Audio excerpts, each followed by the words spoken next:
Please rise.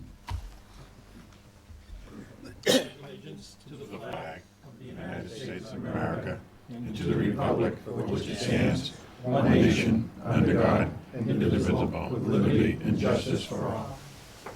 Thank you. Roll call. Mr. Gigi, Yes. Mr. O'Hare, Here. Mr. Espinola, Present. Mr. Bahu, Here. Mr. Lemay, Here. Mr. Moran, Yes. Mr. Tatsias, Here. Mr. Booton. Here. Welcome, everybody.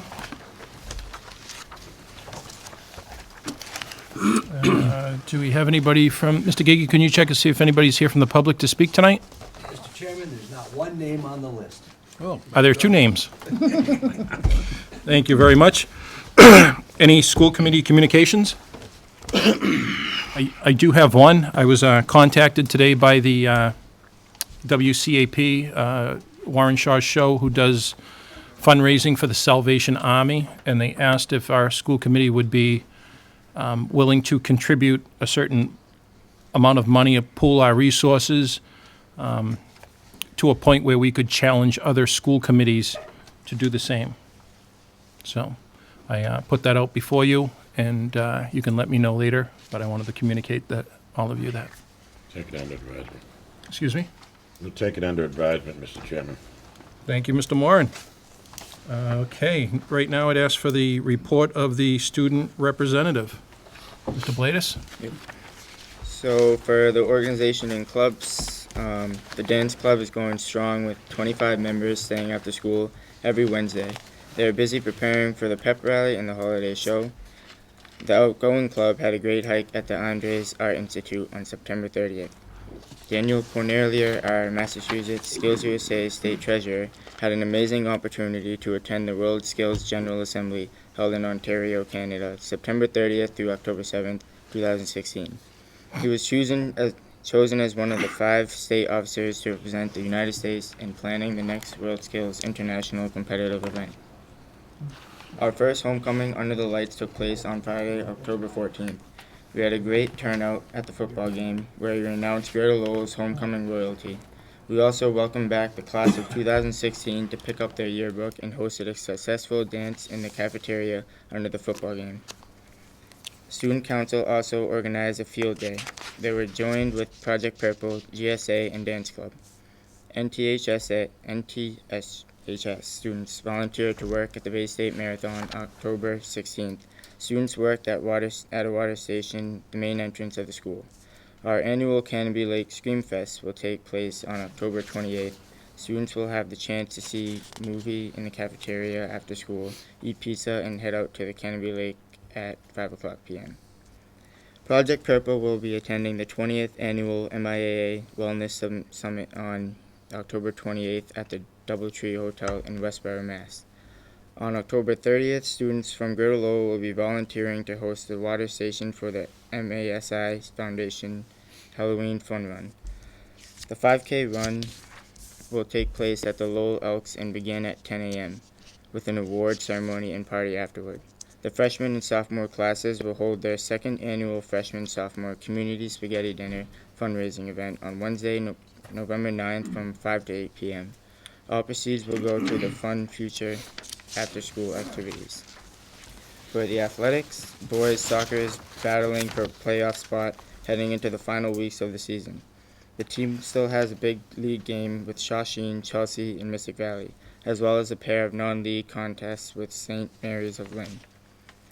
Girls soccer will be holding their senior day activities on October 22nd before their game versus Whittier Tech. The girls will close out the season on October 27th at St. Mary's of Lynn.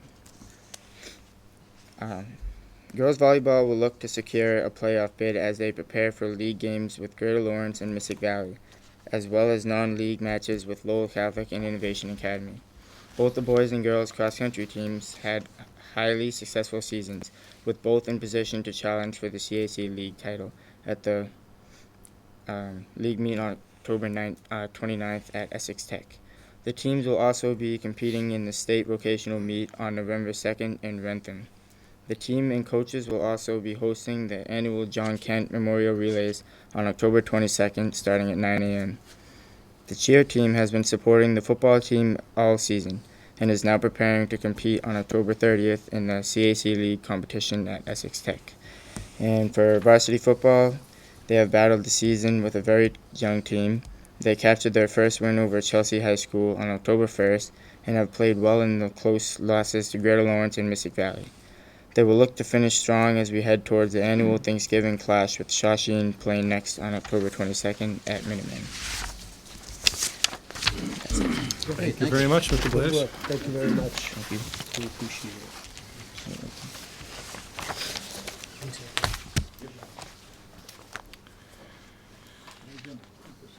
Mr. O'Hare? Yeah, thank you for that report. That was very informative, but I'll tell you, last week was a big week at Greater Lowell, and everything went off, I think, perfect. With the homecoming that we had, with the first ever football game under the lights, the other sports, the volleyball, the soccer, everything was going on at the same day, ending with a dance at night. But I'll tell you, everything seemed to go off. For a first time that we ever did that, I thought it went off excellent. And I think a lot of credit should go to the AD, should go to Mark Burns for what he did with the infrastructure. Everything seemed to work out great. Even coming into the gates, I know last year it was chaos with people at the games. This thing was smooth right into the park, and right during the game, everything was fine. I wasn't looking at you for any special purpose. Yes. we were giving out tickets, I remember, Mr. O'Hare. But I just want to say, with all the events that took place, and it's the first time ever at that field that so many events took place in one day or night, and it really came off great. And a little compliments for those people that were involved in it. Thank you. Thank you, Mr. O'Hare. Mr. Espinola? Let's not forget Mr. Dion. Oh, He played a very integral role in that, coordinating and getting the word out to everybody. I think I got 3 emails, 2 Facebook posts, and whatever else he could send out every single day. So he did a good job getting the people there. Yeah, Thank you. Thank you very much, Mr. Dion. Very good, very good. Thank you. Ms. Davis, why don't you come to the table? I just want to add a thank you also to the Greater Lowell Parent Organization for their donation and all their support through this process as well. And they did a great job at the snack shacks.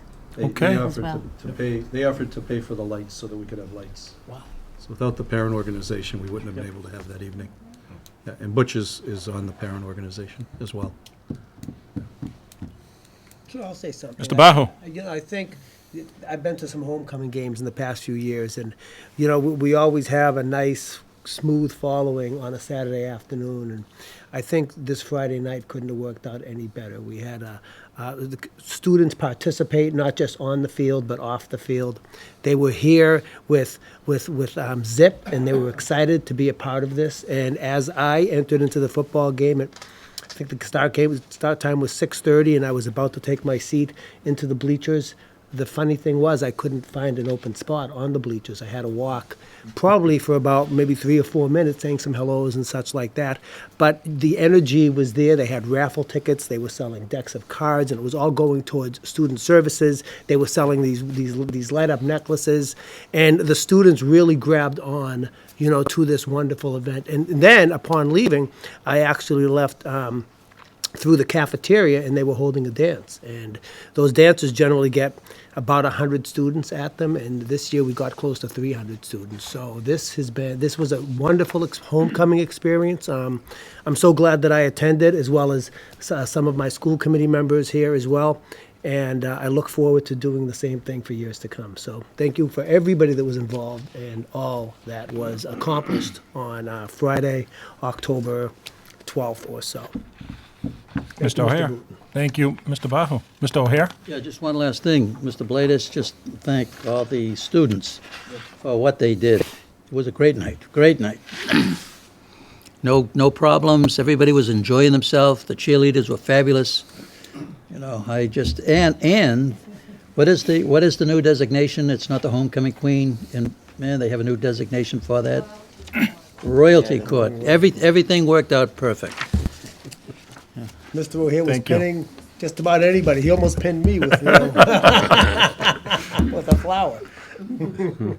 I would just like to thank the communities. I know Lowell and Drake donated the use of some of the lights. I'm not sure if there was anybody else that was able to donate from the communities, but that was really helpful to help defray the cost. I'd also like to comment that what we've seen over the last 2 or 3 years is a growing of Griffin pride, growing of the students wanting to be here more and more. They do love coming here for their shops and the academics, but we're seeing an expansion of that, being here after school. I know our sports numbers have increased, and I think things are going in a great direction. Ms. Davis and Mr. Bourgeois, keep up the good work, please. Thank you. At this point, I'd like to entertain approval of the September 15th, 2016 minutes by Mr. Moran, second by Mr. Tatsias. Mr. Gigi? Yes. Mr. O'Hare? Yes. Mr. Espinola? Yes. Mr. Bahu? Yes. Mr. Lemay? Yes. Mr. Moran? Yes. Mr. Tatsias? Mr. Booton? Yes. Next, report of the treasurer, approval of the warrants.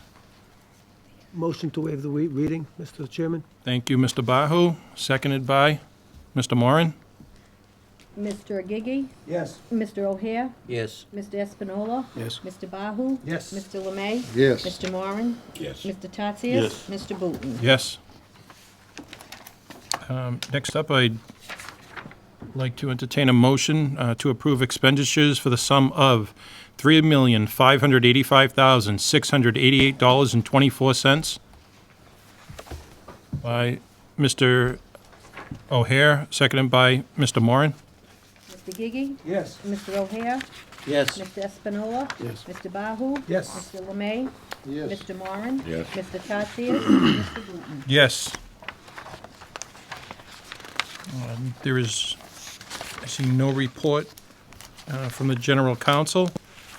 Next up, I'd like to ask for the report of the superintendent. Mr. Bourgeois? Thank you. First item on my report is a recognition of one of our students. It's a national recognition.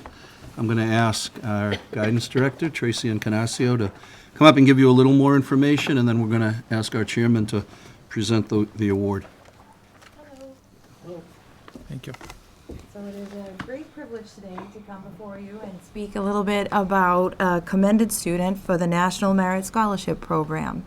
So each fall, students from around the country come together to take the PSAT, which is the preliminary SAT. Students who take it as juniors are also entered into the National Merit Scholarship Program. This year, which is the first time for Greater Lowell, we have a student who has been commended by the scholarship program. And what that means is that the student, of the more than 1.6 million students who took this exam, our student placed in the top 5% of those students. Yep, this is the first time that we've had this award. And I just wanted to read, if it was all right, this little quote from a spokesperson for the National Merit Absolutely. Scholarship Please. Corporation. The young men and women being named commended students have demonstrated outstanding potential for academic success. These students represent a valuable national resource, recognizing their accomplishments as well as the key role their schools play in their academic development is vital to the advancement of educational excellence in our nation. We hope that this recognition will help broaden their educational opportunities and encourage them as they continue their pursuit of academic success. So with great pride and pleasure, it is my privilege to introduce Nicholas Lefebvre, who is our commended 2017 National Merit Scholarship Program student. Excellent.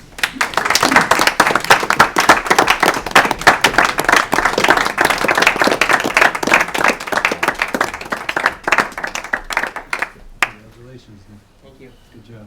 Nicholas, congratulations. Thank you very much. Take a picture. Roger, come on in here. You deserve this more than me. Yeah.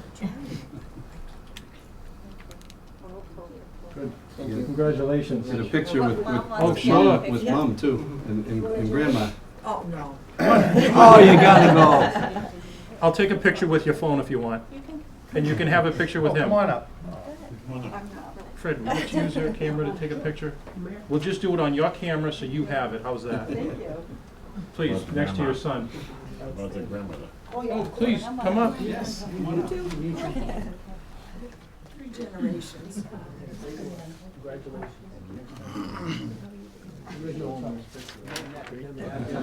Coming in 10:10 instead of 10 o'clock. All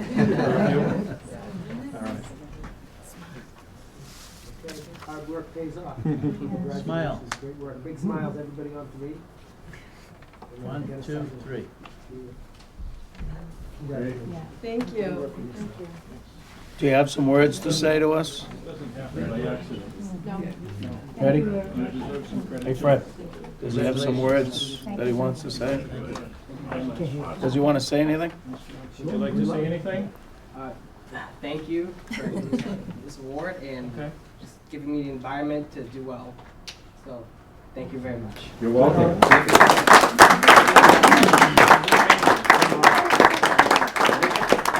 Nick is in our engineering technology program, and he's also out on co-op as a co-op student too. That's awesome. Nick's having a great senior year. And he's also, Keep up the good work. Yes, he is. he's also the -- student right now. Oh, is he? A top 10? All right. From the town of Macon. Who's his employer? Oh, Who's your employer, Nicholas? RGC Millwork. Where are they at? They're off of like Stemmen Street in Lowell. Yeah. They do. It's a millworking company. They design cabinets, countertops. Yeah. I'm in the CAD department, so I'm like in the office Wow. designing that stuff on the computer. I worked for them when they didn't have CAD. Yeah. He was sweeping the We floor. are all. So, Nicholas, is this your second year with them, or is this your first year with them? I started last March. That's March. So, yeah. Awesome. Wonderful. Congratulations. Thank you. Congratulations. Thank you. The apple doesn't fall Thank you. from the tree. Congratulations. Making us all proud. Congratulations. It kind of fell over here. That street, I know where it is. Stedman? It's on Stedman Street. It is in Sydney. Landscape. Thank you. This is the politically correct word. World using methane gas. Oh, it is? You haven't seen the lights? They're doing back there. Are they It's using pretty it for anything? remarkable to be in the top 5% of 1.7 million. I was waiting for 10%, but 5%. Wow. Of that big a number. Sure. Yeah. Sure. That's fantastic. That's really good news.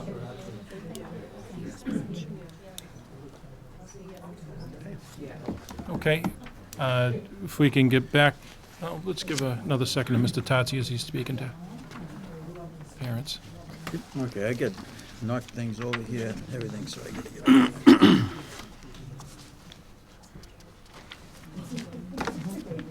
Thank you.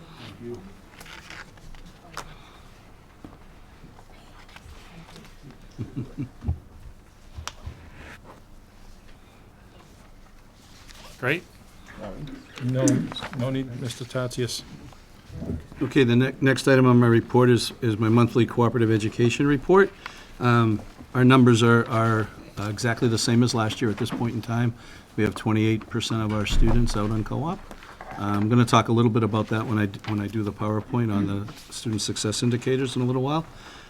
Third item on my report, I had a couple of teachers approach me from the auto tech program, and they had noticed that there were some kids who are trying to get their cars, they're working co-op, or they're trying to get a car so they can go on co-op, and they're struggling with having the auto tech department get their car fixed up for them so that they can go on co-op. And they were wondering if we had considered when we put together our service catalog, whether or not it would be possible for a student who's trying to get a car up and running to waive the 20% surcharge that we charge for work to be done.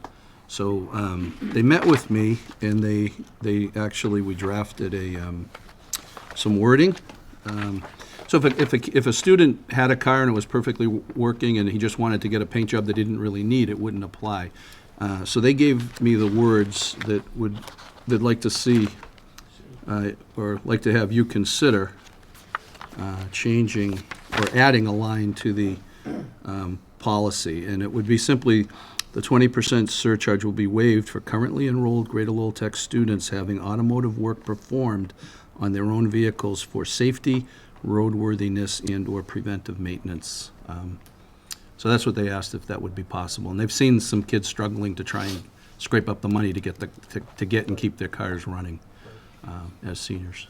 Is that fee applicable to any other aspects of the co-op, or just automotive? It would just be automotive, because it's specific to try and facilitate them being able to go on co-op, to have transportation to get back and forth. That's a good point. And that's why they said that they were only looking for it, like, if somebody wanted to have a fancy paint job done or something, then that's extra. Yeah, I can They see would that. be surcharged for that. But it was just, that's what they said, safety, roadworthiness, and preventive I maintenance. just didn't know if there was any other aspects of co-op that also charge that fee.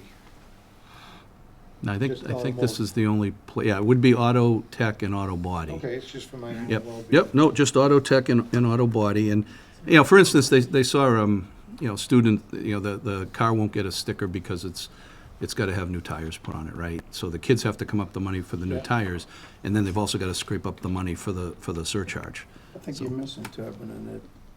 If you were to bring your car there, you would have to pay a 20% surcharge. What they're trying to do is waive the surcharge for the automotive students to get their cars fixed. So Yeah, it's not a 20, it's, there's a surcharge for other people and other shops and everything like that, but that's what they're trying to do. And I thought that you were saying that, maybe we should consider opening it up to other, Yeah, all students. didn't know if Yeah, the vehicle was part of I'm- their I'm job, sorry. just like, say, cosmetology. It sounded they like it need was just certain tools automotive. No, or it could, something. it's any student, if they're in cosmetology and they're trying to get their car on the road so that they can go, it's any student who's Okay. enrolled here, wouldn't pay the surcharge for those three, if it had into those three things. Yeah, it's for all students. Okay. Mr. Bahu, then Mr. O'Hare. Mr. Espinola actually asked my question, which was, is this for all students? And it is. So I'd like to go ahead and make a motion that, Okay. we approve this amendment on this day, October 20th, so that the students of the Greater Lowell Tech can have the surcharge waived if they're having work done on their vehicle for upkeep in order to go out on co-op. I would ask if it's just to go on co-op, or is it for any of our students for safety? The way the wording is here, it's performed, the way the wording is, 20% surcharge will be waived for currently enrolled Greater Lowell Tech students having automotive work performed on their own vehicles for safety, roadworthiness, or preventive maintenance. Would you be okay with that, Mr. Bahu? Perfect. Safety, road work, and preventive. For any student? For any student Okay. that's in the building. So I have a motion by Mr. Bahu, a second by Mr. I have a question. All right, Mr., second first by Mr. Tatsias? It's been Okay, seconded, yeah. and then Discussion? discussion? With regards to the 20%, how much of that goes back into the budget for the shop? Because I foresee that, all the students are going to tie up all the shop time now. So we're going to lose the 20% back into the budget. So I was gonna say, yeah. Yeah, it would have to get a lot busier for us to Have be that full problem? capacity. Okay. Yeah, so I would not worry about that. It all goes into a revolving account, so whatever parts are bought, the students pay, and the money goes into the revolving fund that bought the parts. So it's separate from our budget, because it's in a revolving account. The purpose of the 20% is to pay for the things that aren't direct costs, so they've got to buy,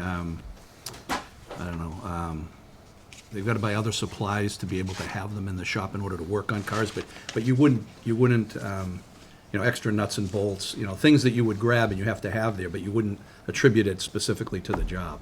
So that's what the purpose of the 20% is for the other operating costs that go into working on somebody's car. Okay. And it's working well. And I don't think we thought of this aspect when we drafted the service catalog. Otherwise, we probably would have addressed it, but like I said, a couple of the teachers made an appointment to see me, and they used that as an example, was a student who needed to come up with the money for 4 new tires, and they were scraping like crazy to get the 4 tires, and now they had to kick in the surcharge too, and and that's safety road, where they couldn't get a sticker without it, so I said, you know what, I'll bring it to the committee. I agree with you. It sounds like it would be a good change. Okay. Addition.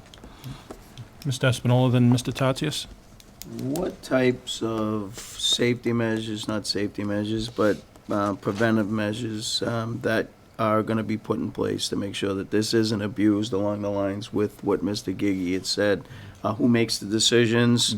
What happens, because, you don't really know what's going on and who's doing what.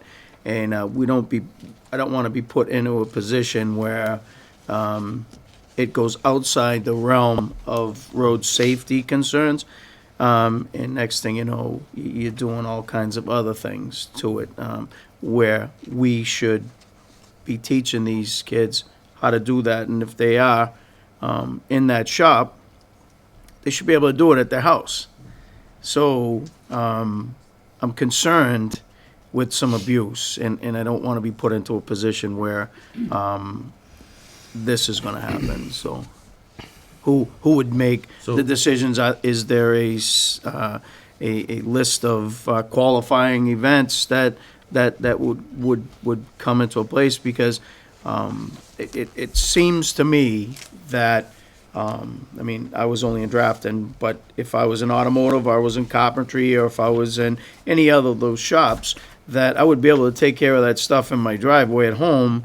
And so,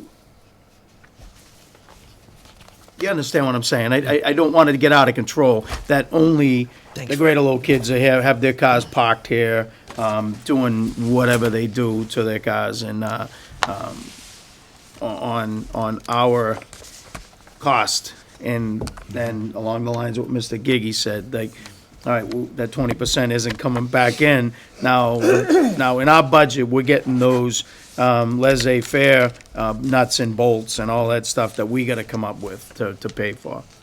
So that was my concern that was my only concern when they brought it to me. I said, I certainly understand the concern, and it's legitimate. I said, how do you police it? How do we make sure that it's done the right way? And that's when they came up with those three words: safety, roadworthiness, and preventive maintenance. Those are the only things that we would do. And then the other thing is whether or not, the other thing is for the department chair, Don Ducharme, has to approve any work that gets done, and it's his job to make sure that it's got to be the student's car. It can't be, the student can't bring in three different cars, 3 different weeks, right?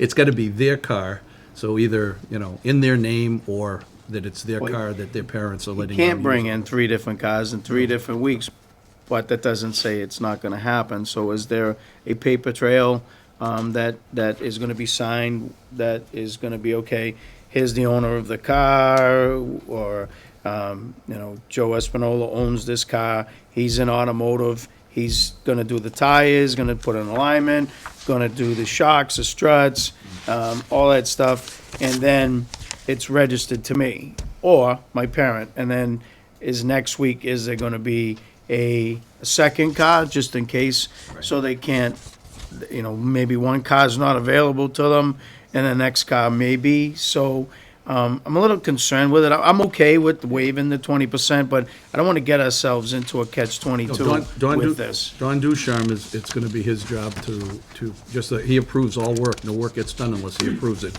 He writes out the slips and he takes the keys and tags them. So he's going to be policing it, and he's going to make sure, obviously, if a student shows up a little later in the year with a different car, he's going to have a record of that. Because, hey, wait a minute, we worked on your car, where'd this car come from? So it is going to be up to his responsibility to police this and make sure that it doesn't. And he's okay with that? Yeah. Okay. He was one of the 3 people that came up to see me about doing it. But that was my concern. I said, how are we going to police this to make sure there's no abuse? That was my concern. They said, well, put these words in, because that's all we're going to do. Anything out that's not one of those 3 things, we're not touching it. And Don approves all the work that comes in anyway. So he's just got to make sure that when students bring in and we're waiving the fee, that it's for one of these 3 things, and that he's got to do some investigation as to whose car that is and what's going on. And if somebody shows up with another car a little bit later, then then he's going to address it. Yeah. Okay, I have Mr. Tatsias, then Mr. Gigi, then Mr. O'Hare.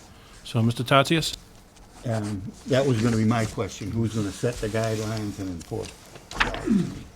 Okay, So very good. pretty much covered it, but if I Yeah, could just. these are the guidelines as written here, and Mr. Ducharme is going to enforce them. Yeah. Make sure there's no abuse. Yeah, and while I have the floor, so to speak, when people donate a car, a vehicle, right, do we fix them up and then sell them? No, we get donations that are pretty much at the end of the life of the vehicle. Okay. And the reason we accept the donation is for the underclassmen, rather than working on somebody's car. Mhm. They tear apart and work on the old cars, and then when they're done to the point that they're not serviceable anymore, Yeah. then we just have them come in and we junk them. So it's for the younger kids to work on and to do different things, take them apart, put them back together, until they've been taken apart so many times that they can't be taken apart anymore. And then we junk them. We do not get a car that's still serviceable with any real life left The in it. reason I asked, I thought maybe Yeah, we do if not we do had that. kids, some kid that needed to go on co-op but couldn't afford a car, we could offer it to them at a discounted price. But if they're not, then they're not. Yeah. Mr. Gigi, then Mr. O'Hare? Just briefly, who's gonna prepare the guidelines for Mr. Ducharme? Does the car actually have to be registered to the student or to the student's family? So, what Mr. Ducharme is gonna do is, obviously, if it's registered to the student, there's no question. If it's not registered to the student, then he may have to call home and find out, just what, I mean, I know that when I was first had my license, that I had a car, but it wasn't registered to me, and it was my car. So he's gonna have to investigate a little bit on that. Obviously, if it's registered and insured by the student, then there's no problem at all. But he's going to investigate, if it's not registered to the student, to find out and make sure that it is the student's car to be used by the student. Good. Sounds like a good plan. Great. Mr. O'Hare? Yes, I think this is a great idea, and I think Mr. Ducharme has a major responsibility to Sign these yet, have you? pick up on those things that The we didn't warrants, mention have you here. signed them? However, there is one thing I would just want to suggest. We mentioned that the painting, no painting of cars, et cetera. And I wonder if that's what we really want to try.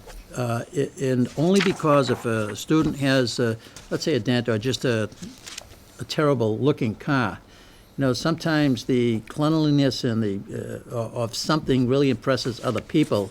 And if Mr. Ducharme felt, that the condition of a car, other than mechanical parts that are running fine, that maybe a little paint on the car would, really give it a little more class. And I'm not talking about those items that you were talking about, the blue nuts and the wild-looking paints.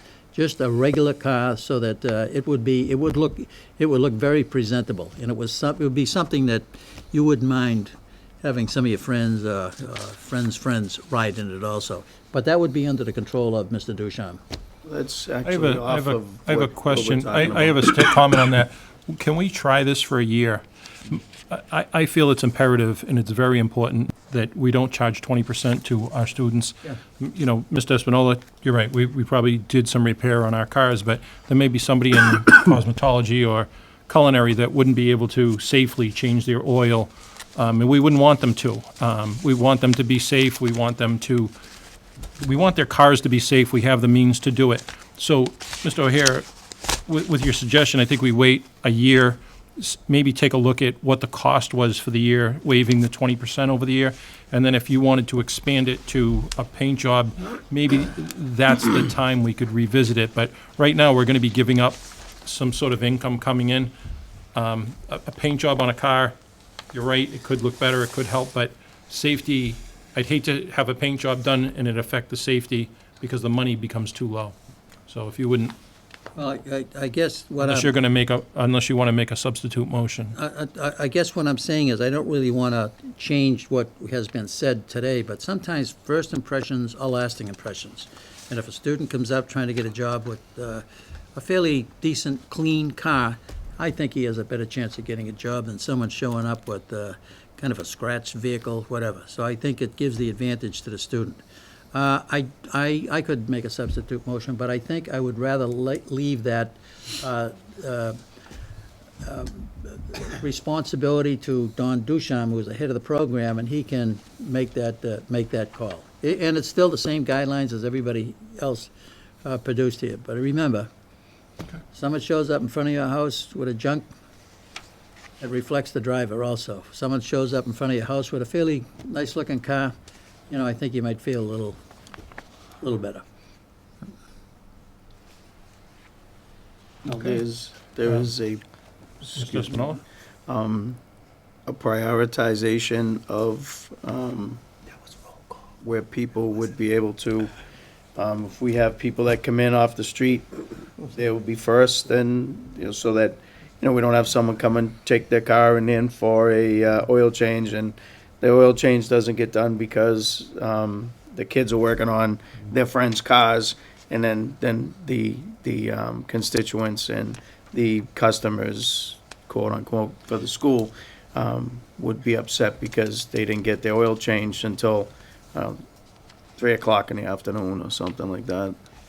That's all going to be taken care of. So the policy that's in place is that it's first come, first served. So you go on the list based on when you come in and ask to have the work done. The only caveat to that is that the work has to be good work for the kids to learn from. So, for instance, I can remember a time when I was at a different school that I had a problem with my air conditioning system, and they would have had to rip the whole dashboard out to fix it. And that was a really lousy job to have kids ripping that dashboard out. So the teacher told me, he said, look, bring it someplace else. It's not good learning they're not going to learn anything ripping out a dashboard. He said, bring it someplace else. So that's the only caveat to that, is that whatever the job is, that it's good learning for the kids, fits into their curriculum, but it's first come, first served. If I bring my vehicle down to have work done, everyone goes at the bottom of the list. So the students would just go at the bottom of the list, and whenever they get to them, they would have them come in. Currently, so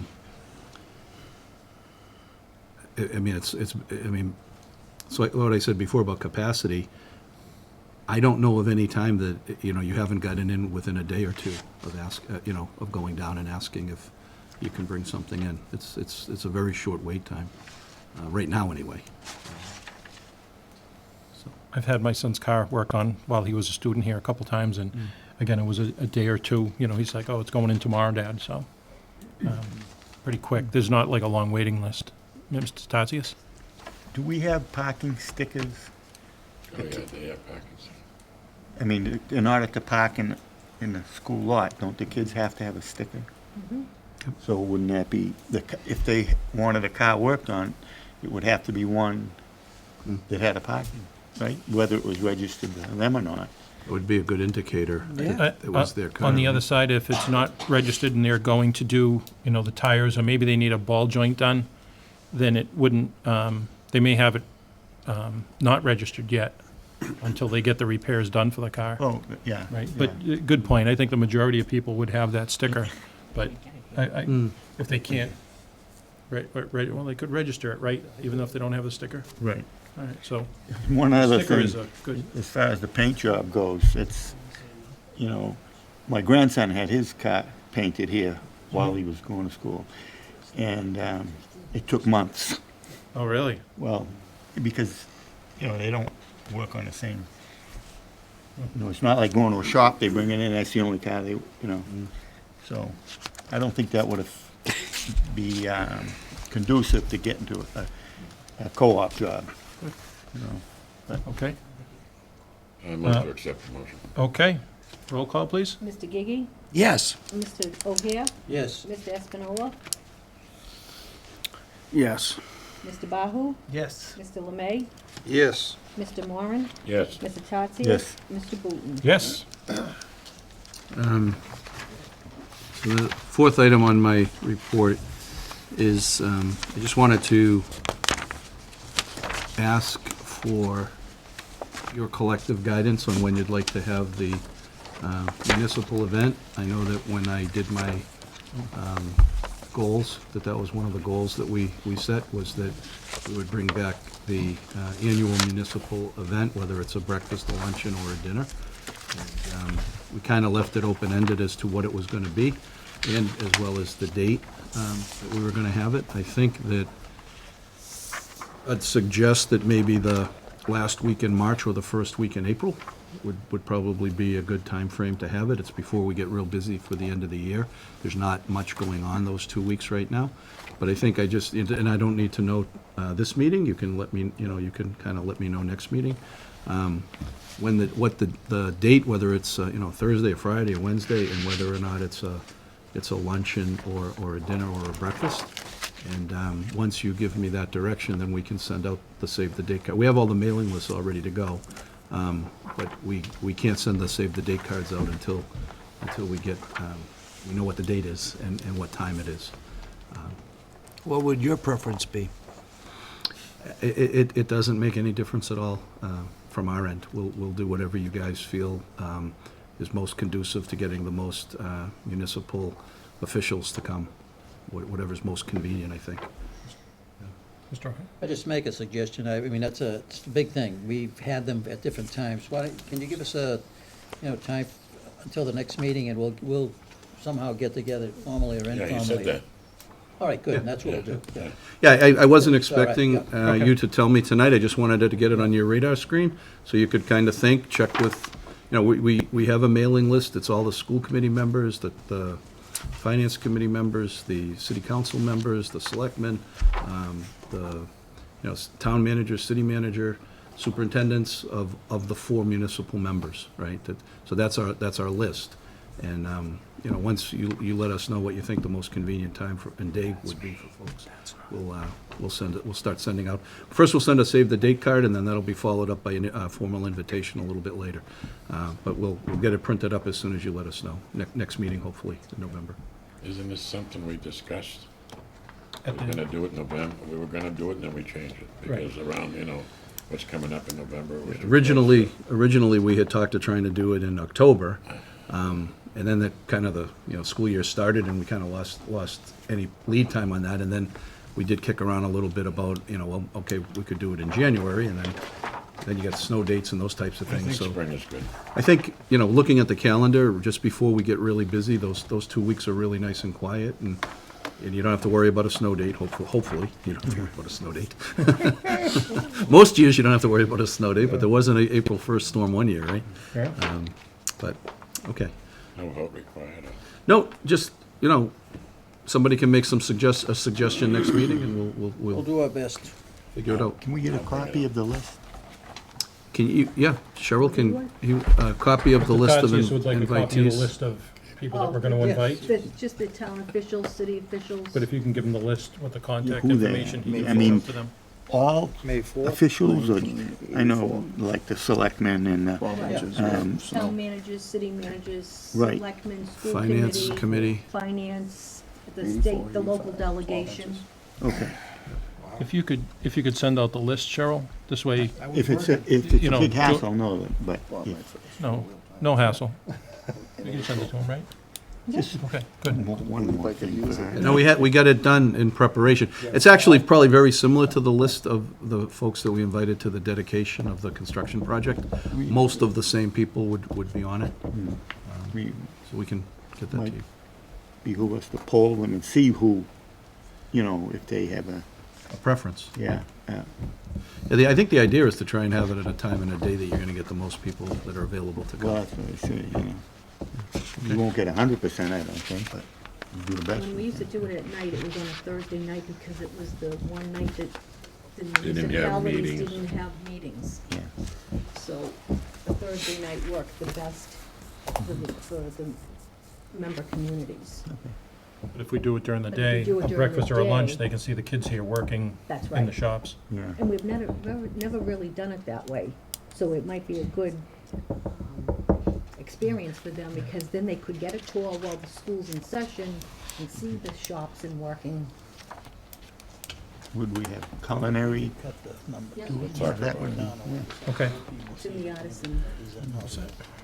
Okay, so the next item on my report is my mid-cycle evaluation. So I'm on a 2-year evaluation cycle, and we set goals, and you folks approved it back at the beginning of the cycle, about a year ago.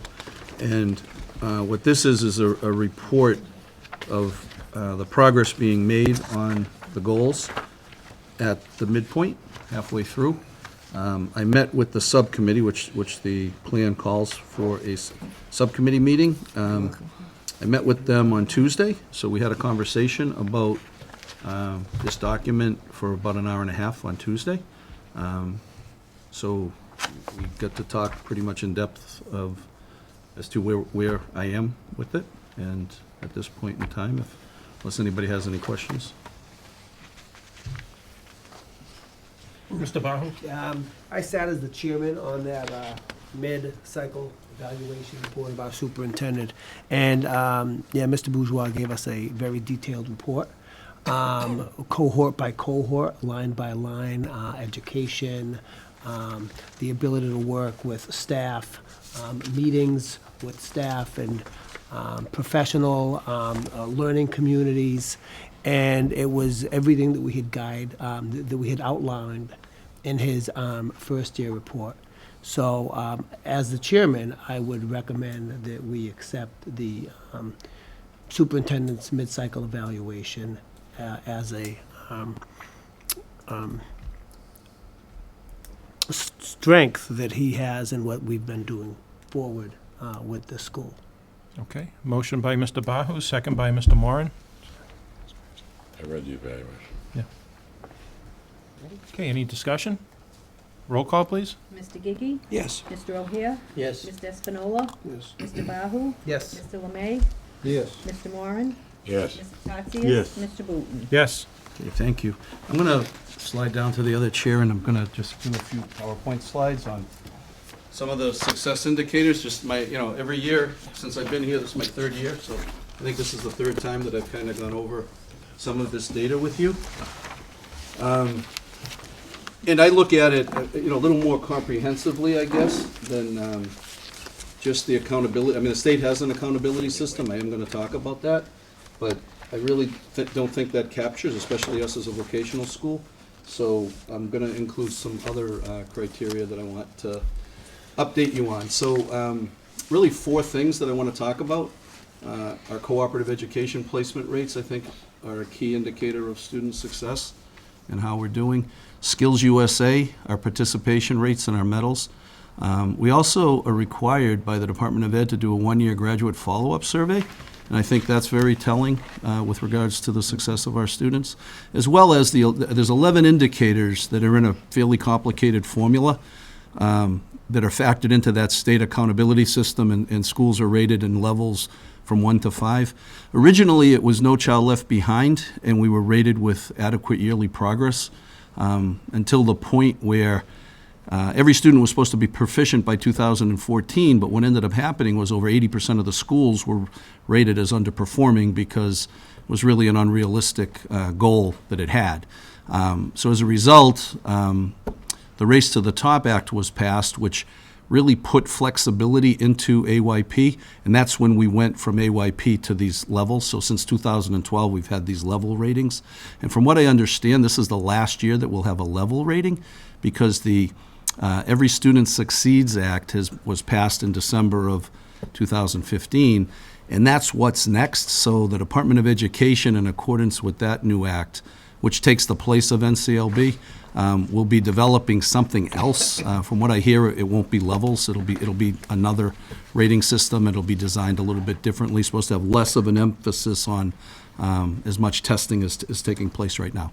So that's just kind of like a snapshot of what I'm going to cover here. So when we look at our cooperative education, when I first got here in 13-14, the only data that we were really tracking was how many kids were graduating on co-op, and that year we had 29% graduate on co-op. The next year we started tracking how many kids participated during the year, as well as how many were still on co-op at graduation, because we thought that was a good fact, an important factor. Because even if a student might not stay out for the whole year or be on co-op during graduation, the fact that they were out there for a partial year, there was still some learning taking place and some transition taking place. So we thought that was important to start tracking, as well as how many kids by the end of the summer were out in the junior year. So the blue column is the juniors on co-op. So we had 10% of our juniors on co-op by the end of the summer. We had 31% graduate the year before on co-op, and we had 43% of those seniors participating on co-op. Last year, that went up to 54%. Our participation rate went up considerably. We went from 31% to 35% graduating on co-op, and we jumped from 10% to 19% working on co-op in the junior year before they came back to school. The only number we have for 2017 is that number was 20% going into this school year. The other two columns will populate as we go through the school year.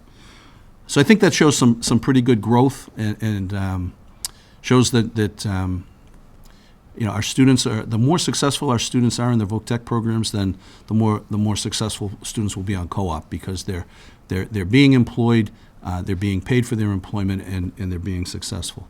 Now, when you look at the state numbers, and this just came out a couple weeks ago, there's 76 schools that have vocational technical programs in the Commonwealth of Massachusetts that were on this report. I only listed the top 21. But we're ranked second in the state for the percentage of 11th and 12th graders. This is done through the state SIMS program, so the 11th and 12th graders are coded whether or not they participate on co-op. So 37.1% of our 11th and 12th grade, junior, seniors, and the juniors can't go out until halfway through the year, junior, seniors combined out of a class of 977, which was 362 jobs. So we were number one in the state for the number of jobs that we had. We just had more kids than some of the other schools, so our percentage rate was second. So and it drops down considerably as you come down that list. And like I said, the list had 76 schools on it. So I think that when you compare how we're doing to other schools in the state, we're doing pretty well. Skills USA. We won at districts. 3 years ago, we had 100 kids participate. 2 years ago, we had 155. This past year, we had 192. So our participation, our interest has gone up. And with that, our medals have gone up. In 2014, we won 14 medals, 7 were gold. In 2015, we won 29 medals, 9 were gold. And last year, we won 51 medals, 16 of which were gold. So our kids are excelling. It shows improvement in our programs, continuous and constant and consistent. And then when these kids that got the gold and the silver medals qualified to go to states, so 3 years ago we had 10 kids qualify. Last year we had 20 kids, and this past year we had 30 kids qualify. So we've increased by 10 each year. Along with that, our medals have increased. So in 2014 we only won 2 medals. 1 gold and 1 silver. 2015, we won 5 medals. Last year, we won 16 medals at the state competition. This is against every other school in the state, 3 of which were gold medals, which means that we had 3 kids that were the best in the state in 3 events. And those kids that won the gold medals had a chance to go on to nationals. So one of the students was Carolyn Foster, who won gold medal in advertising design. She competed on the national level in Louisville, Kentucky last June, and she finished 11th in the nation. We also had Rachel Rinaldi, who was a junior, so she will be competing again this year. She won the gold medal in aesthetics, which is a part of cosmetology. Tiana Diaz also got a gold medal for being her model, but the 2 of them went off and they to Louisville and ranked 23rd. Another indicator of a quality Skills USA and vocational technical program is having a state officer. There's only 8 state officers. So those 76 schools I talked about, there's only 8 kids from Skills USA from those schools that get elected. They get elected at the state convention by their peers. They have to run for office. And we had one of our juniors this year, Daniel Cornelia, get elected as a state officer this year. He, you folks approved his out-of-state travel. He just went to Niagara Falls for a world international Skills USA training that was held in Niagara Falls. So pretty good stuff happening. When you look at our one-year graduate follow-up survey, which we have to contact as many kids as we can after they've been out of school for a year to see what they're doing, to get a feel for what they're doing. They kind of tell us what they're going to do when they leave, but this is actual data of what they're actually doing. So I went back to 2011, and the number across the top is a combination number. the yellow is kids in college after a year. They're still in college. The gray is employed, and the orange is military. The other is either unemployed or not in the labor force. So we've got 96% of our kids back in 2011 were either in college, employed, or in the military. Last year it was 99%. This past year, the class of 2015, class of 2014, it was 99%. You can see there is a little bit of a trend that there's a few less kids working each year. And it looks like more kids are going to college. I think that's, an indicator of our economy and where the skills are. Also, if you think about our technical programs, we last 2 years we added engineering and we added design and visual communications, which almost all of those kids will go on to college. And we no longer have power mechanics or fashion design. So you can kind of see, the vocational schools are getting more of a little bit more of a technical, going more tech with their programs as the nation and the economy changes. We still have, it's kind of funny, you look at, all right, so 50% roughly of our kids are going to college, 50% are going to work. But if you look at the engineering program, 100% of them are going to college and none of them are going to work, right? Because in order to be an engineer, you need to go to college. Same thing in our health program, same thing in design and visual. But when you look at our cosmetology students, or you look at our carpentry students or our electricians, almost all of them are going to work. So it's sort of like the numbers when you drill down, the traditional vocational students are mostly all going to work. The plumbing kids, the electrical kids are all going to work. Almost all, not all, but the kids in the more technical programs are almost all going to college. Our health assistant kids do not want to be, they're CNAs. There's nothing wrong with being a CNA, but they aspire to be an RN. Our early childhood kids, there's nothing wrong with being a daycare worker, but they aspire to be a pre-K through third grade teacher. And that's a little deeper dive into the data. But those are pretty good numbers as far as our graduates. I mentioned that the state accountability system was kind of a complex thing. So they take the data over the last 4 years. They weight it differently. They multiply the 2013 data by a factor of 1, 14 by 2, 15 by 3, 16 by 4. They divide it all by 10. There are 7 factors, or 7 indicators that they're tracking, and they give points depending on how we're doing. So it's all the MCAS scores, the SGP.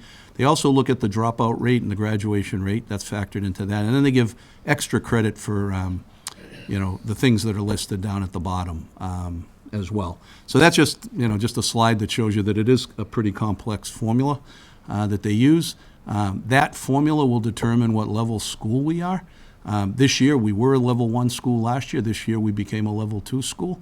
The reason for that was, in order to stay level 1, the all students and the high needs students both groups had to meet a target of 75. With all students, we hit 80, but with our high needs students, we were at 70. We were 5 points short, which all that meant was that because we didn't hit that second target, we then became level 2 instead of level 1, because we're not meeting a target with our high needs population. And we'll just regroup and try and figure out. If you look down a little further, you can see that we were at 68, we're a target of 68 with our students with learning disabilities, which we have quite a few, and they do very, very, very well here. But that's our challenge, is to try and get them to higher levels of achievement with regards to the high stakes testing. It's kind of also, I guess, ironic in a way to note that we went to level 2, but we went up 4 percentage points of high school percentile, right? So we're in the 56th percentile of all high schools, which is an improvement over the 42nd last year. So even though we didn't meet a target and we went to level 2, we're still showing improvement and growth compared to the other high schools in the Commonwealth. So when you look at a little different way of looking at the numbers. Yeah. I just want to, so there seems to be some other indicators that maybe we could look at with that last chart, which would be the number of students might have caused those numbers to go down to make us a level 2. Would there be a way that you could provide us with last year's numbers, or I guess it would be 2 years ago numbers and last year's numbers, so that we can see the indicator of the high needs, how many students we had the year before, and how many students that we had during this study, and as well as the students with disabilities, how many we had when we were a level one, how many we had Yeah. when this, because I think that might be a more telling indicator of why it's not a level one. And if we could just get that, no hurry for it, but I think I that can would make a provide you difference. with how many, the percentage of our students that were, or the number of our students that were in the cohort. I think the other thing that is difficult about this particular rating system is that you're comparing a different class to the previous class, right? So you're not comparing the same class, right? It's a different class. So there may be the same number of special ed students in that class. I don't know. I'll get you that information. But the level of need of the two groups might be a lot different, And then the next year, it'll change again. So that's one of the difficult things about this data that you need to take into consideration. I mean, we look at data. We always stress that data is a flashlight. What's it trying to tell us, so that we can improve, so that kids can do better. Yeah. But I will definitely Well, get you it's just- that number. I mean, I would imagine that other people on the board have a concern that we're now a level two, we were one. I'd like to just have a little bit more information so that I can ingest it and digest it, and then be able to interpret that to the public Yeah. and my constituents, saying, okay, now we're level two, but this is why, or this may be an indicator why, or whatever. Not, right now, it just looks like, right now it says did not meet the target, and that doesn't look good. Right, no, we didn't meet the target. Another way to look at it, Mr. Espinola, is, so as I mentioned, and that's one of the reasons why I mentioned the No Child Left Behind Act, that they had to kind of scuttle that because everybody was underperforming. Sure. Right? This is the same thing. It's only a matter of time before everybody becomes level two. And I think that's why the education, the ESSA is coming in, and they're going to change this. Because every year, more and more people will basically be, going to become level two, because the target doesn't stay the same, it increases, right? So you're narrowing your target goal each year, so you always have to be increasing it. So it gets harder each year. So at some point, it kind of becomes, very, very difficult to meet. Well, if it's something that we need to do as a board to correct it and to make it more viable and more possible or plausible to the teachers, then it's something that we need to address. Okay. I will get you some more information and get you the numbers of kids in those cohorts. And I can also provide you with some information, because you can rest assured that we're addressing the deficiencies as the data was indicated to us. So I can give you some information on some of the Whatever would things. it be helpful? Obviously, the learning disabled population is of concern, and we need to be doing more with that, and I can give you some of the things that we are doing. The other thing was that we saw a really big spike last year in our math scores, almost like a real big spike. And this year, it didn't spike all the way back, but it came back down. So it went up quite a bit, and then it kind of leveled off a little bit, and that was part of the what we're looking at and trying to figure out why. Okay. So I'll get you some information, though. Thank you. Thank you. And this puts it in perspective a little bit. All schools from the 20th percentile up are going to be either level 1 or level 2. Level 1 simply means that you're meeting those two targets for those two groups. Level 2 means that you're above the 20th percentile, but you're not meeting one or both of your targets. We were a level school back in a level 3 school back in 2012. We were in the 16th percentile at that point. Once we climbed up to the 22nd percentile, we had made enough of a gain that we went to level 1, and we held level 1 for 3 years. This year, we still made a gain as far as our percentile ranking, but we didn't meet that target, so we dropped to level 2. Level 4 and 5 schools are in the bottom 1 or 2% of the state ranking system.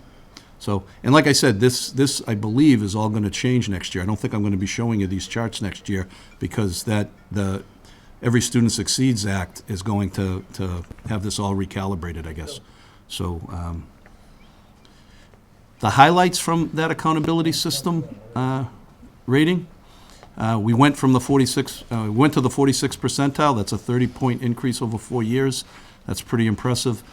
We've got a dropout rate of 0.7 that was factored in. That's almost 3 times lower than the state average.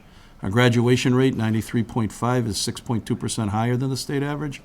Our graduation rate, even though our learning disabled kids, our kids with learning disabilities, didn't meet their target, our graduation rate for those kids is still 8.9% higher than the state average. SGP, student growth percentile, which is probably the best indicator of any of the indicators, because the student growth percentile compares what the scores the kids got in the 8th grade with what the scores they got in the 10th grade. But it's the cohort of kids that scored the same. How did they improve? And if it's below 50%, and overall the kids did worse than they did in the 8th grade.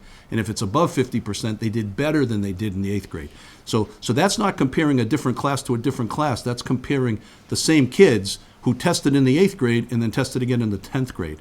And we're at the 54th percentile in math, and we're at the 58th percentile, which is very good in ELA.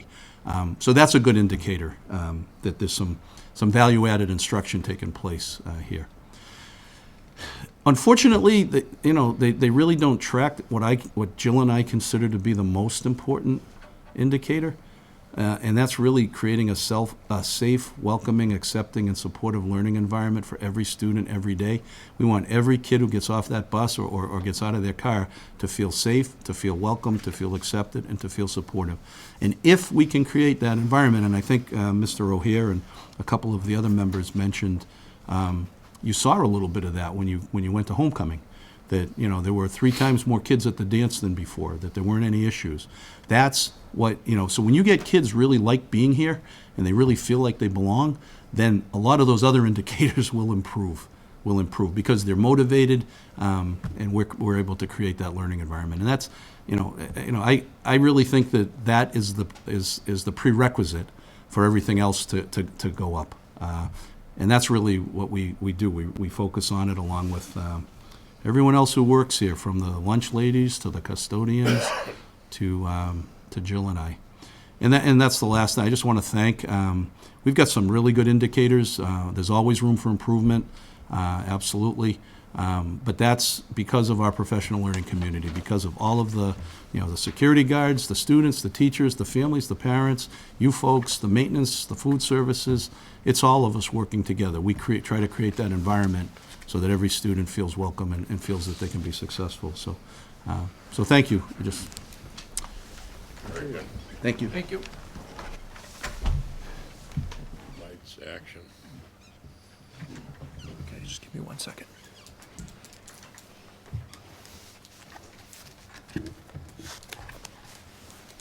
Okay, Mr. O'Hare, you got a question or comment? Yes. I thought the presentation was very good, but and I try to keep track of how we're doing at Greater Lowell and, compared to some of the other communities. But I'm always looking at Skills USA, Cooperative Education, Student Left Behind, SIMS, MCAS, and PAC. And how does this presentation, and incidentally, either any one of those things, MCS or PAC, and I think they're competing with each other at this particular time. How do we, to find out whether kids are making the mark at the school, where do we fit this in? The state is going to, Commonwealth of Massachusetts is going to be looking at MCAS scores. Other places are looking at PAC scores. And incidentally, I think those two are apples and oranges. They're not, they don't seem to be on the same wavelength, same level. Now, how does this help fit in, this presentation? Yeah, so the accountability rating, right, level 1, level 2, Yeah. level 3, level 4, level 5, is based on those 7 core indicators plus the 4 extra credit, right? Yeah. Now, most of those 7 indicators, 5 of those 7 indicators were based on MCAS scores, right? MCAS scores are SGP, which is also MCAS, right? Yeah. So what's going to happen is MCAS right now is in the 10th grade because it's a high-stakes test, and you have to pass it to get a diploma. So they haven't brought PARC into the 10th grade yet because of the high-stakes test. So they're doing PARC in the 3rd and 8th grade. But eventually, that 10th grade test, I think in 2 or 3 more years, the Park test, which is a different, they call it the Next Generation MCAS test. But and not to interrupt you, but Yep. they're giving, if you're at a park environment, they're giving you a couple of chances to pass the test. Of course, if you take it the first time and don't get good scores, you've taken the test, and I'm sure the teaching to the test for MCAS, you get one shot at taking that test during the year. It seems to be awful, there are a lot of indicators, but they don't seem to be on the same wavelength in many cases. So I think that, yeah, that you're absolutely correct that the Park test and the MCAS test are going to be very, very different tests. And the Park being what they call the Next Generation test that is focused more on problem solving and critical thinking Yep. skills. Probably also will be an online technology test as well. But to answer your question, when Park is substituted for MCAS in the 10th grade in 2 or 3 years, right? They have a date that they approved, and from what I understand, the commissioner is going to ask them to push it out another year because they're just not ready. Again, because they have to make sure it's the right test, because they're going to deny kids diplomas if they don't pass it, right? So that's the reason why they're holding off on that 10th grade one. 3rd grade and 8th grade, nobody's not going to get a diploma because, of their Park results. That happens when you hit the 10th grade. So eventually, that MCAS score will then become the Park score with the new test. So whatever new system that they go to, because I don't think you're going to see that system of the levels, I think you're going to see them come out with a new system and recalibrate everything. And then once Park comes in, then the Park scores will be the core indicators that they're going to use. I think if the Commonwealth of Massachusetts, the Department of Education was really in favor of Park, they would have jumped the board, but they don't. That doesn't seem to be the indicator right now. They're staying with MCAS. Or they are, this year they're with MCAS. Yeah, I think that they're very much in favor of the Park test. I think that the only reason that they haven't implemented in the 10th grade is because of it being the high-stakes test that it is. Also, I think they're also worried about, and I'm just, just my opinion, they want to give the Park in the 3rd and 8th grade so the kids are used to the Park test, so that when they take it in the 10th grade, they've been having Park already. They're not going to, you don't want to pull the rug out from under a kid who in the 8th grade took an MCAS test and then you change it to a Park test in the 10th grade, right? So if you took the Park in the 3rd grade, you took it in the 8th grade, then when you get to the 10th grade, you're still taking Park. You're still taking that next generation test. So I think that that's also just being fairer to kids as well. It's a phase-in, sort of like a It phase-in. didn't seem to be fair with those people taking MCAS because they didn't get that opportunity. Mr. Bahu? It was a great report, Mr. Bourgeois. Thank you very much. To see where we stand with the co-op numbers statewide is remarkable, with 362 students, the most in the state that are in co-op, and the second most as far as percentages. To see our Skills USA students, we know that that's happening throughout the school year, and we see it happen right before our very eyes, but to bring it to light, and this report was very eye-opening for all of us, for myself, and I'm sure for many of us as well. And to see, how many of our students are in college, employed, military, and to see that guideline grow and, where everything stands is wonderful as well. I think I have one question, though, because over the years, sitting on the school committee, we've always looked at the MCAS numbers, and we've always seen the AYP, the annual yearly progress. And that usually was how we were able to exactly identify with, what's getting better and what may not be, may be a little bit more challenging for the school, for the students, the staff, and for anybody that's involved. So I'm curious, is there any chance that maybe you could either email us the annual yearly progress so that we could all take a look at it? Or Yeah, I can send you the MCAS, the ELA, MCAS Math, and MCAS Science. I've got slides on those as well that I can absolutely forward to you. We basically dipped a little bit in math, and we stayed about the same in ELA and Science. But I'll send it. It actually shows you like the last 5 or 6 years Sure. So you can take a look at them, Right, and- absolutely. Right, and I think that's something that we're all used to looking at, and again, this Yep. was a great Nope. report, and to see us, in that 75% level at 5 of the 7 categories, and only just missing by a tad on the other 2 categories, it Yeah, clearly if we could have defines- shifted the 5 extra points from all students to the high-need students, we would have been okay. We outscored all students by 5 points past our target, and then we came up 5 points short on the high-needs kids. Now, high needs, just to refresh your memory, that is our English second language, English language learner population, our students with disabilities, and our economically disadvantaged students. So if they fall into any one of those categories, that's what they mean by high needs. So they're combining all of their scores to get that target score. Right, Yeah. right. And no data will clearly show, how much this school works well together between the teachers and the staffs and the paraprofessionals and the administrators and the students being a part of that whole process and the Skills USA. But generally, when you're talking, or when you're trying to identify where you are, as far as statewide goes or as far as your region goes, it's always nice to look at numbers that are comparable to what the other schools have as well, so that you can begin to identify with it. So send us those links or that information. I can send you the links to it's available on the Department of Ed's website, but I can send you both the links to the department's website with the detailed report. I mean, this was a summary report that I showed you. There's a detailed report that shows you all of the, all of the targets for all of the tests. Sure. So I'll send you that. I'll send you the additional slides as well. Yeah, and the 6-year rotation would be perfect. All right. Yep, that'd be great, thanks. Will do. Well said, Mr. Bahu. Anybody else? Mr. Gigi? Sure. Just brief observation.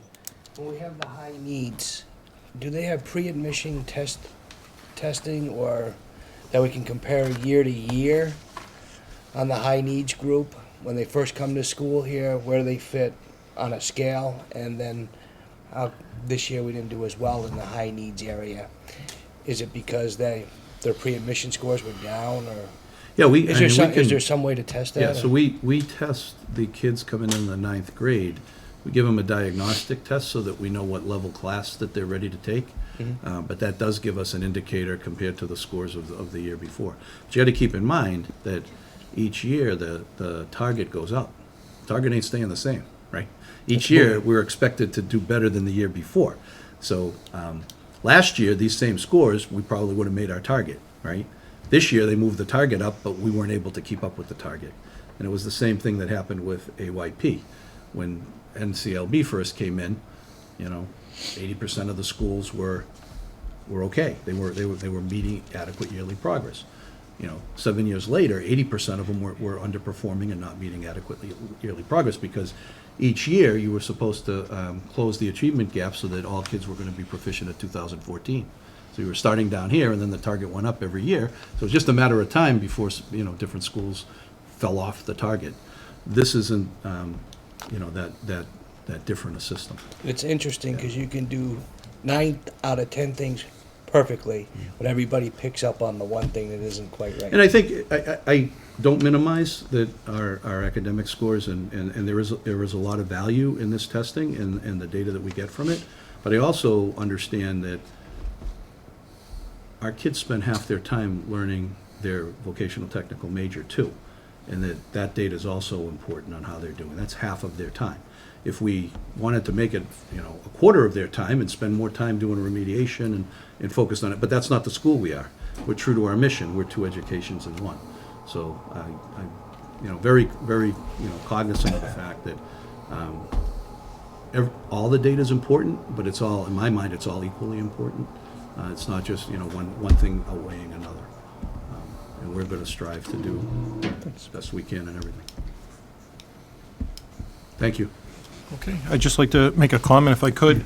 Having been here coming up on my 4th year, I had given credit the first couple of years of the going up from the 16th percentile to the former superintendent and assistant superintendent, but I think you and Ms. Davis really need to take some credit. You and your team that you've put together, how you've steered the school in the direction with the professional learning community, with setting of standards, changing in the curriculum, and as you said, using the flashlight, the data as a flashlight to find out how we can improve I commend both of you for a job well done and keeping our school going in the right direction. So thank you both very much, and everybody who's involved. So thank you. Jill's incredible with this stuff. She's absolutely incredible. You see her here at 10 o'clock at night. Teamwork. It is. Teamwork it is. We have a great team. Yeah. Mr. Tatsias? Well, I'd like to pretty much say the same thing, other than, everything has improved since you and Joe took over. So if it hasn't improved to the standards of the state, then it will, because nobody's harder on yourself than you. So I have no question in my mind that this is just a challenge for you, and you will meet it. So, Thank you. thank you. And we're very impressed. Mr. Lemay? I would concur. I have noticed a very good collaborative effort by the superintendent and his team. I know there's no I in team, but I must say that the communication has been very acceptable to me in what's transpired in my tenure here. Everybody feels a part of it, and they want to, especially with the renovations of the school, they want to see everybody do good. And I have to admit, I'm pretty impressed, so I look forward to seeing you put this together, and hopefully we'll boost up again a little. I think, Mr. Lemay, you just touched on the fact that our numbers have increased. We've gone up with a $65 million construction project over the last 2.5 years. So with that disruption, our teachers, our administrators have still been able to carry. So excellent point. Maybe we should start another project and No. we'll go up again. No, don't start it. 65 million, we'll do something. Motion to have Mr. O'Hare take that back. Anyways, thank you very much. Anything You're welcome. else? No, that's the end of Mr. my report. Thank you. Okay, next we report of the business manager, Ms. Turner.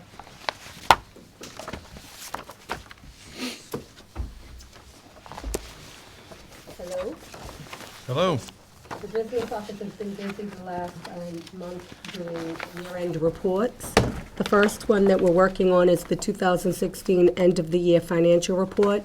We report all of the spending according to categories, and they make sure that we're in line with net school spending requirements. The second report that we're currently working on that's due to the Department of Revenue on or before October 30th is the annual certification of E&D. The E&D balance at June 30th, 2015 was $1.6 million, which was 4.3% of the 5% sailing. This balance increased by over $500,000 throughout the school year. The estimated E&D balance this year will be 2.1%. This will exceed the 5%, which would mean that we would have to send whatever amount that the commissioner certifies back to the communities. So this will have to be addressed after the commissioner certifies the amount. The next report that we're working on, well, that we actually did complete already, is the district nutrition application that was already submitted last week. And finally, we have our annual audit starting the first week in November. We had 33 reports requested from the auditors that we submit, and then they start their field work based upon those reports. Okay. Anything else? Does anybody have any questions? Mr. Lemay? So, based on this memo here, you would want to defer any inquiries or comments till the commissioner certifies the amount? No, you can ask questions now. What we mean by that is that until they actually certify the amount, because it can change. The auditors can come in and say, oh, this was an expense, you know what I mean? It's, the amount is not certified, so we can't do anything with it until they determine the amount. But I just asked then, what was the basis of the increase that apparently exceeds the 5%? Sure. So it was 4.3% last year. This year, we received $537,000 in unexpected revenue. $237,000 came from extra transportation aid on June 30th. So these are unexpected items.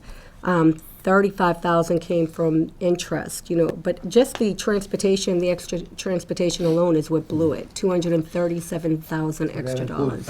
Fuel and, Well, the fuel, that would have decreased our spending, so yes, that was part of what it would do. But the revenue alone was what, it was unexpected, June 30th. Mr. Bourgeois wanted to I can make a shed a comment. little bit more light on the transportation piece, because Billy Joe wasn't here yet. But do you remember, we got some 9C cuts a couple of Yes. years ago? yep, And you folks voted to join a lawsuit with the other Volk schools yes, against the governor? Yeah. Because he wasn't supposed to cut transportation unless 9C, there yep. was a cut to Chapter 70. And then the new governor came in, and the new governor saw the problem, and he basically, talked to folks about, let's see if we can't find a way to fix it. And what he did was he was able to send some of that money back to us, and that's why our transportation ended up coming in higher than what we had it assessed at. If that 9C thing had never happened, we wouldn't have gone over the 5%. So it was kind of an aberration that we got some money back. So for that 186,000 that we're over, on a, 5%'s, $2.5 million. Once it's certified, there's then a protocol for how to assess it back or give it back to the sending communities. It's not a lot of money when you consider, we got a $38 million budget. I'd rather be a little bit over the 5% than be at 1.5% in reserves, right? So, but if it wasn't for that transportation, that 9C cut, that's the reason why we got that 200 and something thousand discrepancy in what our transportation was budgeted for. And we got more reimbursement back because they put more money in to make up for what they took away. We didn't get it all back of what they took away, but we got a chunk of it back. Any other questions? Okay, thank you very much, Mr. Ernie. You're welcome very much. Thank you. Okay. On to old business. I know Mr. O'Hare had a couple of items he wanted to discuss tonight. I know especially the Athletic Hall of Fame, the Harris dedication. Mr. O'Hare? Yeah, since our last meeting, I met with members of the Cool Harris family in reference to the recognition we were going to give, and currently, and told them that they had some obligations that they had to fill so that we could make this a successful venture. Basically, a little history on George D. Cool Harris, who was one of the founding school committee persons involved with Greater Lowell, and some other things that would be placed on this plaque or whatever it is that we're going to make. I'm going to meet with the Cool Harrises again sometime either this week coming up or the following week, just to run back and forth with what we think they want and what they think we should have. All right, so that will be good, and then at that particular time we'll get together with the rest of the school committee and just make sure they agree is what we're trying to do or what they would like is going to be acceptable to the school. But it was a hard time getting a hold of them because some of the family members are up in Maine for the summer, and the others are down in Florida. So it was the son-in-law that I got a hold of. So and his wife, who was a Cool Harris. Mr. O'Hare, will you be submitting travel expenses for down to Florida and Maine? I don't think we're, well, I don't want to say a word, all right? I don't want to say a word on that. But we're not going to get expenses on that. We're not going to Florida. I understand there'll be a collection at the dedication. Okay. Thank you very much for that work. Anything else? Yes, we also met with the superintendent, myself, the athletic director, and an area that we could put all those trophies and memorabilia. I think Joey Espinola's name may be on one of them, or two, and so they'll have a better location in the school. There is some issues that we have to resolve on older trophies probably trophies that were here from the days of Lowell Trade School, among others, and where we're going to place those. But I think the current cadre of trophies, whatever, will have a great location for them. So there's some action taking place on those things, and we, by the time next meeting rolls along, we'll be we'll be a little more tangible in some of the things that we can talk about. Okay, thank you very much. You're welcome. Moving on, the new business, we have a nomination for a delegate and an alternate to the MSASC Mass Joint Conference. Just wondering, who's been a delegate before?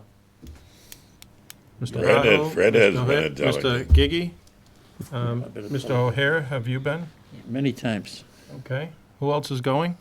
I make a motion that we have Kempton go again. He was fantastic You last did year. a good job, really. Second? Anybody second? So, Joe, you're nominating Kempton. Kempton? Is there anybody else who's interested in doing it? It's a big responsibility. I understand that. Some of these people are involved in national campaigns, so they can't go. Who was the alternate last year? Well, we need a second for the, Oh, sorry, we need a second. I'll second the motion. Second by Mr. Moran. and then we should vote on the delegate and then the alternate. Okay. I was just wondering who the, are you happy with that nomination, Mr. Gigi? Would you, Oh, he had fun last year at that. you're still smiling, it must be okay. Are you okay? I will do it. Thank you. Okay, Roll so, call. Mr. Gigi? Mr. Excuse me? Did you say yes? Mr. O'Hare? With a grin. Yes. Mr. Espinola? Yes. Mr. Bahu? No. Whoa. Mr. Lemay? Yes. Mr. Moran? Yes. Mr. Tatsias? Mr. Booton? Yes. Would you like to change your vote? No, thank you. Okay. Alternate. I'll be the alternate. I forgot who was the. I'll second that. Yeah. I'd like to nominate Mr. Moore as You're the gonna alternate. nominate- Nomination by Mr. Bahu, second by Mr. Espinola. And you willing to do it, Mr. Moran? Absolutely. Mr. Gigi? Oh, yes. Mr. O'Hare? Yes. Mr. Espinola? Yes. Yes. Mr. Bahu? Yes. Mr. Lemay? Yes. Mr. Moran? Yes. Mr. Tatsias? Mr. Booton? Yes. Extra Good tickets. team. Thank Good you. team. I'll Very send in good. the form tomorrow. Congratulations. Congratulations to both of you, and thank you. Thank you. Thank you, Mr. Gigi. I had Am I two gonna have to questions. carry you again this year? Or? Yeah. Okay. I had two questions to ask in new business that came up during our meeting, during the meeting earlier. Yearbooks. Students that didn't get their yearbooks at homecoming, will anything be going out to them to notify them how they can pick them up?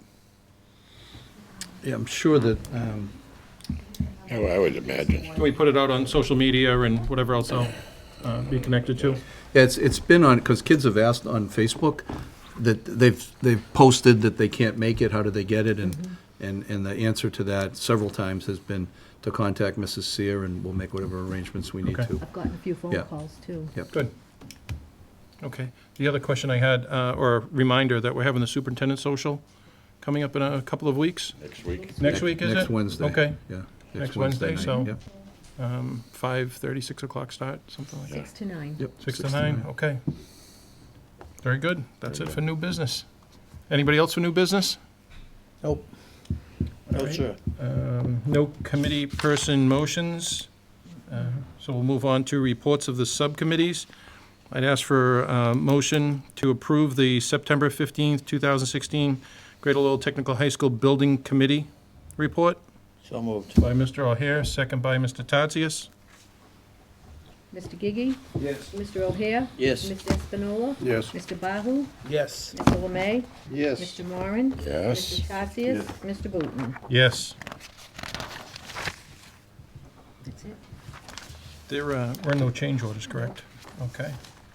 Motion to adjourn, Entertain a Mr. motion to adjourn by Mr. Bahu, second by Mr. Gigi.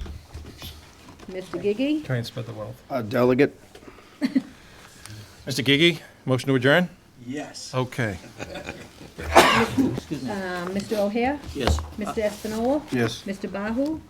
Yes. Mr. Lemay? Yes. Mr. Moran? Yes. Mr. Tatsias? Mr. Booton? Yes. We are adjourned. That was a great meeting.